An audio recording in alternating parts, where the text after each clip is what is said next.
पाकिस्तान के वॾनि शहरनि ऐं ख़ासि तौर ते कराचीअ में सरहदीअ वारा पैसे वारा माण्हू ग़रीबनि जी मदद में सरगर्म ऐं मशगूल आहिनि, मसरूफ़ आहिनि। मुख़्तलिफ़ इदारनि जी माली मदद कनि था, जंहिंमें इस्पतालूं आहिनि, जीअं तमामु वॾी इस्पताल आहे इंडस कोरंगी में, क्रीक इस्पताल आहे, या ॿियूं इस्पतालूं आहिनि, अखियुनि जी इस्पताल आहे, या डॉक्टर अदीब जी मदद, या ॿियनि कमनि में ईदी जहिड़ो इदारो आहे। सीलानी ट्रस्ट आहे जेकी कराची जे अंदरि मां सम्झां थो त की 50 जे लॻभॻि या अञा मथे हाणे त थी वियो हुजे जेके जॻहूं जिते दस्तरखान विछाइनि था ऐं ग़रीबनि खे खाधो खाराइनि था।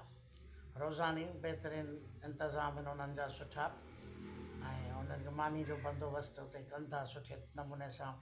या ॿिया ख़ैराती इदारा आहिनि, ऐं ख़ासि तौर ते रमज़ान मुबारक जे महीने में जेके सरमाएदार आहिनि या ॿिया सरहदीअ वारा तोड़े नौकिरी वारा जंहिंजे लखु रुपया 1.5 लख पघार आहे, उहे बि राशन पंहिंजे पाड़े में माइटनि खे ग़रीबनि खे ॾियनि था।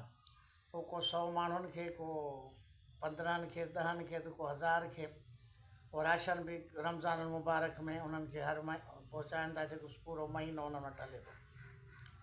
इन क़िस्म जी मदद कराचीअ में घणी ॾिसण में अचे थी, लाहौर में या ॿियनि शहरनि में। पर पूरी तौर ते सॼी सिंध में जेकॾहिं ॾिसिजे त वॾेरा बि आहिनि, पैसे वारा बि आहिनि, सेठ बि आहिनि, पर उन्हनि जे तरफ़ां जेकी आहे सो ईअं लॻे थो जो उन्हनि जे खीसनि में के नाग वेठा हुजनि, जो खीसे में हथु हणंदा त नाग उन्हनि खे ॾंगींदो। सिंधी वॾेरो जेको आहे उहो ग़रीब जी मदद नथो करे, तोड़े उनजे ॻोठ जो को मरीज़ आहे, को ग़रीब आहे जेको इलाज जो कैंसर या ॿियनि मौज़ी मर्ज़नि में मुब्तला आहे, जंहिंजो इलाजु कराची खां सवाइ नथो थिए, लाहौर खां सवाइ नथो थिए, त उनजी बि एतिरी मदद नथो करे। रमज़ान मुबारक जे भलारे महीने में जीअं कराची जे अंदरि मदद थिए थी, ईअं जेकॾहिं सरहदीअ वारा माण्हू वॾेरा जंहिंजूं सुठियूं नौकिरियूं या सुठी आमदनी आहे, पोइ पंहिंजनि ग़रीबनि माइटनि जी मदद कनि पाड़े में, ॻोठ में। पोइ को 10 माण्हू थिया या 5 थिया या 15 20, हर हिकु जेकॾहिं ईअं करे त उन्हनि जो बि हिकिड़ो महीनो सुठो गुज़री सघे थो। पर सिंधी वॾेरो इन्हनि कमनि खां तमामु घणो परे आहे। ख़ासि तौर ते ॿोॾि जी हालति में ॾिसूं था, या बरसातूं जेके पवनि थियूं, ॾिहाड़ी ते जेके मज़ूरी करण वारा माण्हू उहे घणो मुतासिर थियनि था, जो ॾिहाड़ी ते उहे मज़ूरी नथा करे सघनि, उन्हनि जो कमु ईअं आणीनि ऐं चाढ़ीनि, उहे बसि कमाईंदा त खाईंदा।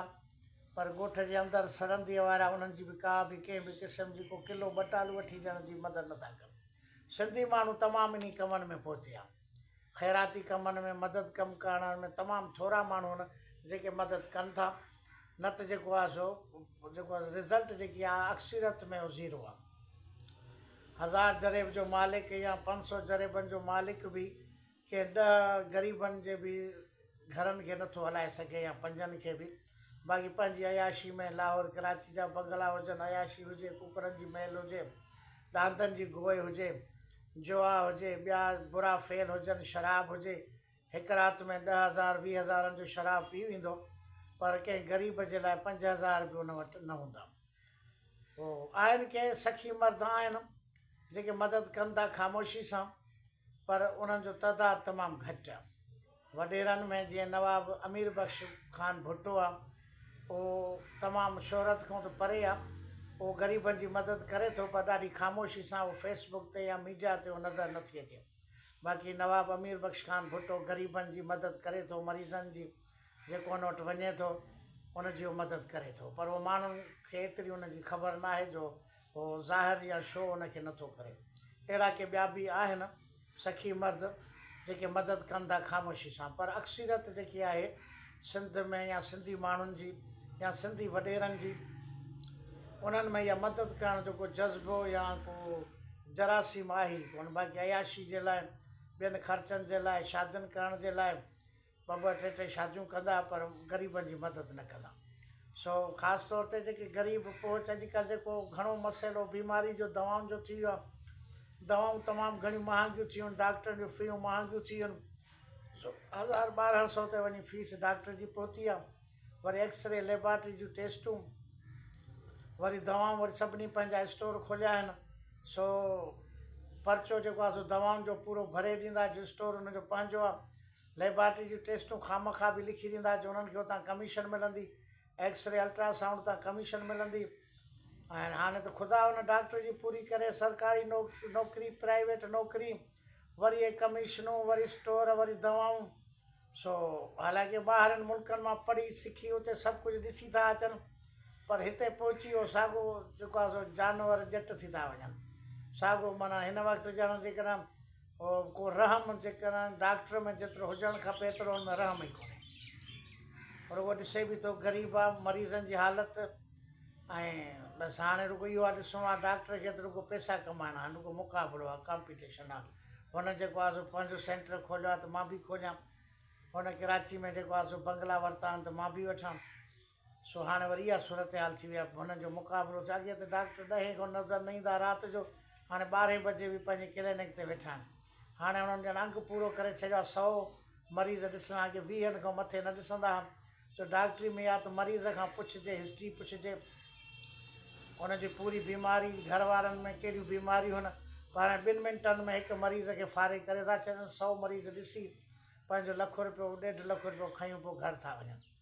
सो ग़रीबनि मरीज़नि जे लाइ तमामु घणो मसइलो आहे, किराया भाड़ा दवाऊं। जेकॾहिं कंहिं ॻोठ खां वॾे शहर ताईं कार जेको आहे सो 50-60 किलोमीटरनि ताईं बि जेकॾहिं सफ़रु आहे त 5-6 हज़ार रुपया रुॻो कार थी वठे। सो जेकॾहिं एम्बुलेंस सर्विस हर ॻोठ में वॾेरा इहे शुरू कनि ऐं नॉर्मल मुनासिबु हिकिड़ो पैसा हुजनि, हर ॻोठ में इहा सहूलियत हुजे एम्बुलेंस जी, त शहर ताईं पहुचण में अधु किरायो कार जी भेट में अधु किरायो भरे त उनजा बचत बि थी वेंदी ऐं मरीज़ खे एम्बुलेंस में वेहण जी सहूलियत बि थींदी। पर वॾेरनि जो इन पासे को तवजो कोन्हे। ऐं ख़ासि तौर ते जेके ॿिया नौजवान तबिको आहे जंहिंमें इहे शयूं आहिनि, पर उहे बि ख़ामोश थी मायूस थी वेही रहिया आहिनि।